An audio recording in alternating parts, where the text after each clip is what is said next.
Hey boardies, welcome to AmassGames. My name is Simon. Today we're looking at Babylon. This is a game about making the Hanging Gardens Babylon and trying to get the best score. A game published by Geek Attitude Games and designed by Olivier Gregoire.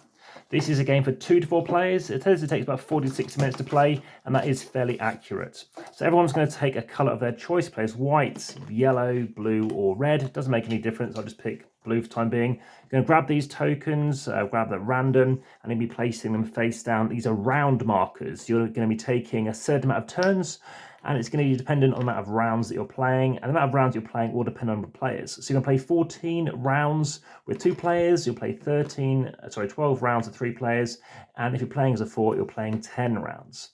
So everyone's going to take one of these little player aids, but quite frankly, one of them is enough. The rest can go back in the box. And then you're going to deal with this terrain. This terrain relates to the various different things that you can excavate. We have clay. Underneath here, we'll find some granite and also basalt, etc. So this is a game I can try to get the most points, and you'll be doing the points as follows. You will be gaining points depending on statues, which will show you how that works in a second, but however high those statues are, you're going to get points depending on which level of this pyramid or kind of structure you're going to build. Let me show you how it works. Well, first up, we need to start removing some stuff. So everyone in turn order is going to be remove a tile. If you're playing as a 2, you're going to be removing 1 tile, they're going to remove 1, and total 6 will go. If you're playing as a 3, then you're removing 2, so you're going to remove 1, and then someone else removes 1, then someone else removes 1. Do that twice, so 6 tiles go in total. If you're playing as a 4, you're removing 1 tile each. So let's just say we remove some tiles. Again, you do not want to pick what is of your colour. I'll show you why in a second. So it looks like red and blue are playing. And then I'll show you why you want to do that. Maybe you want to remove your opponent's colour, to be honest. And then what's going to happen is you're going to take one of these tiles. So let's start off and say, okay, I'm blue. The way that's going to work is if you take your tile of your colour, then you're going to take an amount of pillars representing, based on the following effect. 1 representing your colour as a bonus, plus anything you're surrounding by at the same height or lower. So the grey is lower than, I guess, red or brown. So you get 1, 2, 3, 4, 5. Now, if you didn't take your own colour, so you took, say, yellow, then you would get 1, 2, because edges count, 3, 4. So you get 4. So why not take your own colour? Well, you probably want to take them. I'll explain later why, but crucially, if you get one of every colour on your tile at the end of the game and it's visible, you'll score yourself 4 points per set. And the prior games, as you can see, you can maybe get 2 sets and get 8 points or whatever. So everyone's going to be taking one of these boards respective of their colour. So what we're going to move this out of the way and show you how it works. Move this off to one side and show you how this game is going to be set up. And then, of course, we did our setup, play and review. So over here, I've got my starting tile, and I'm just going to go ahead and take something. So ultimately, I can either use my starting tile, which shows what I can build. So I'll be taking this out and putting something else out in a second. So in the first round, what will we have happen? In this first round, it means we gain an additional pillar. So we'll start off by taking a bonus pillar. At the end of the round, you must discard down to 6. You can't have more than 6. If throughout the round, you can actually upgrade it and get 2 of these in to get a double pillar, but you cannot keep double pillars over to the next round. So let's say I go ahead and take this one then. This one is going to give me 1, 2, 3, 4, and it's my bonus. I get 5. I must chuck out and place one of these 2 different tiles. You cannot keep more than 1 at the end of the round. So now I'm going to take those 5 pillars. So I've got 1, 2, 3, 4, 5, 6. Any questions always do let me know in the comments below on YouTube. Now please do like, share, subscribe and hit the notification bell. And about 1% of subscribing at time of recording. So let's say I build out this one. So I'm going to place out the pillars. You can see the rounded side which way they go in. So I'm going to place them in here. This game is not like Jenga. It is not a fiddly game. Lots of Europeans have not had any issues at all with this. I know lots of American reviewers have found this fiddly, but it's not regarded as a fiddly game in my opinion, and many other people have played it with. No, it's only fiddly if you can't manage to put out trains and Ticket to Ride. It's that level of fiddliness, i.e. it's not very fiddly at all. So I've chucked this out. Now on a future turn, I can choose to obviously take another tile. So let's say everyone else has taken a turn. It's back to my turn. It's a new round. It's a very quick game. I can now take something. There's no bonus attached to it though. These I can keep because I have not gone beyond my 6 limit. So now I'm going to take another tile. Well, let's try and build out a fountain. Get a bonus again because it's my colour. Level grey tiles, or these kind of red tiles, are going to have 2 icons on them. The greys are going to have 3, and the bottom one, black, will have 4. So I take this, let's say I build it, so it's going to give me 5 again. So let's take some of these things. 1, 2, 3, 4, 5. And I see the very nice components I found. Okay, I'll talk to you about some of these other structures as we see them. So if I want to do, I could build a structure with 3 rather than 4 pillars. So I'll show you how that works. Again, it does not make it unstable.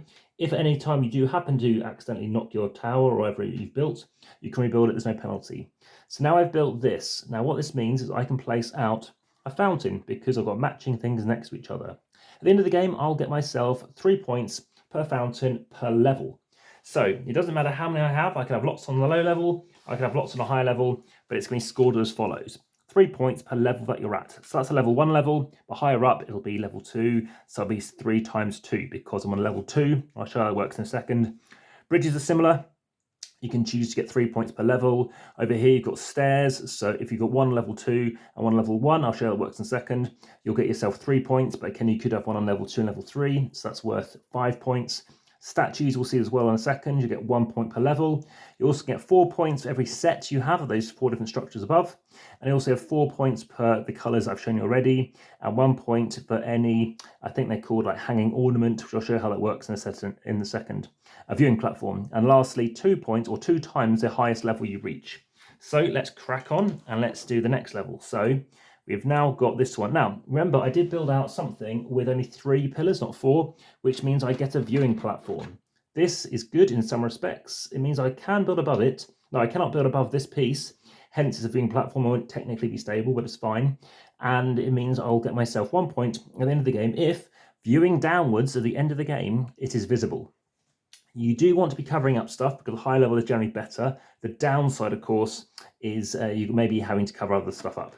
This round, I get myself a viewing platform. Let's try and get myself out of stairs, show you how these work. My colours here, for now, let's stick with that. 1, 2, 3, 4, 5.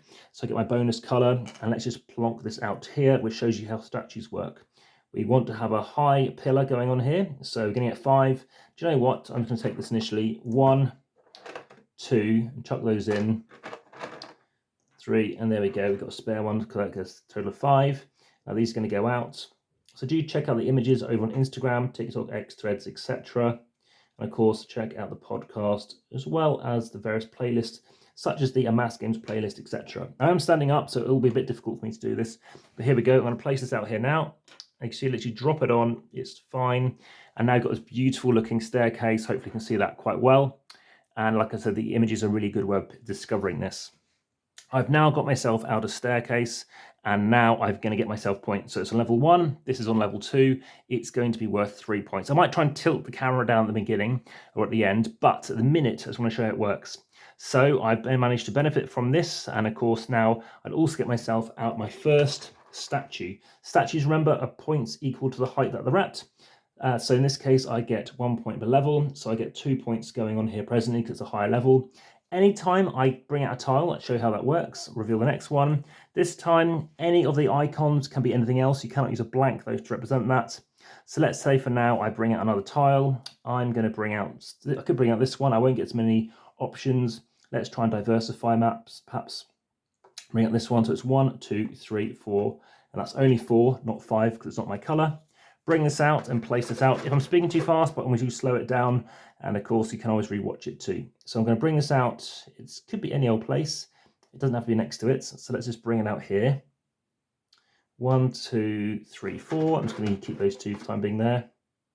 I can't lift up this structure because obviously it's hollow, it goes through. But I can have this randomly to be anything I want. So I want to make it a statue. Now, what I can't do, and it's going to be one of them, I cannot obviously bring it there because it has to be exactly what's already an icon. So it's either this one or this one. If I brought this out here, it does not appear because it cannot see it via line of sight.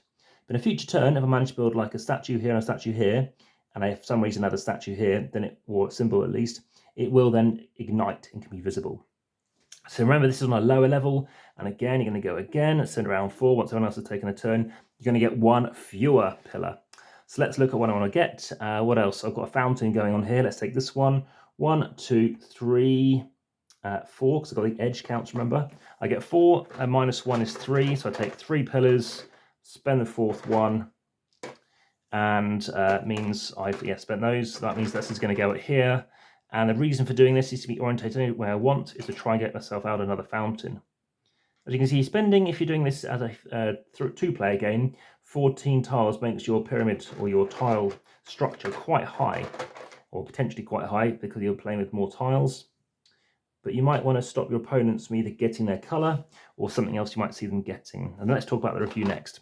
So speaking about the review, well, lastly, let's just see what else we can have. You have this one, which means whenever you choose your colour, you get a bonus of 2 rather than 1 small pillars. This one is a single one again. This one is a blank. Of course, if you're playing with more than 2 players, you're going to randomly remove some of these.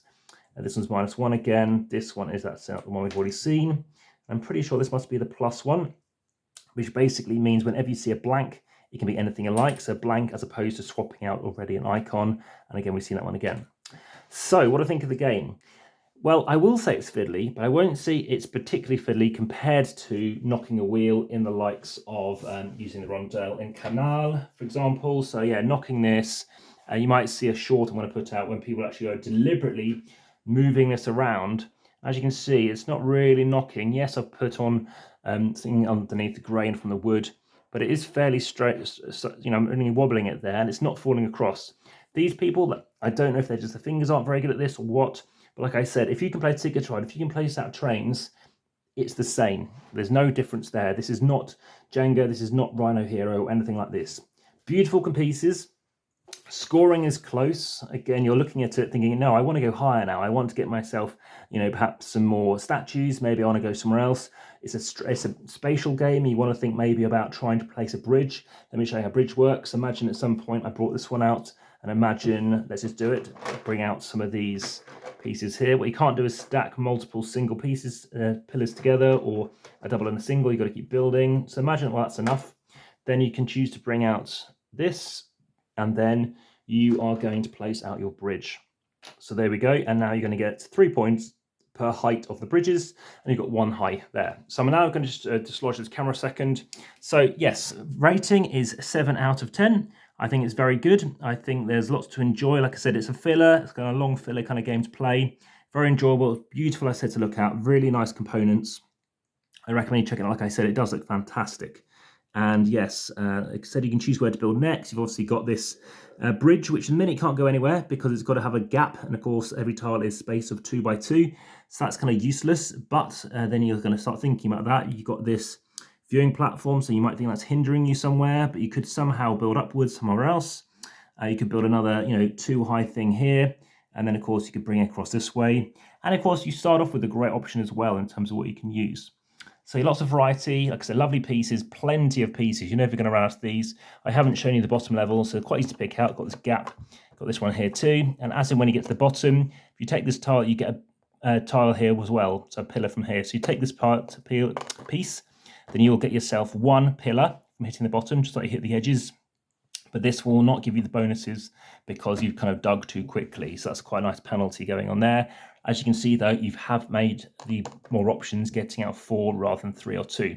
I haven't struggled too much, though. Nobody has really struggled with what they've needed to get. It's nice to see you're not sure what's going to come up next. Turns are very quick. Like I said, just doing 14 turns. And, of course, you don't know necessarily, you can probably show everybody what's coming up next, apart from whoever's taken their turn. Like I said, very good. But yes, it's, there's a slight fiddle to it, but lovely pieces.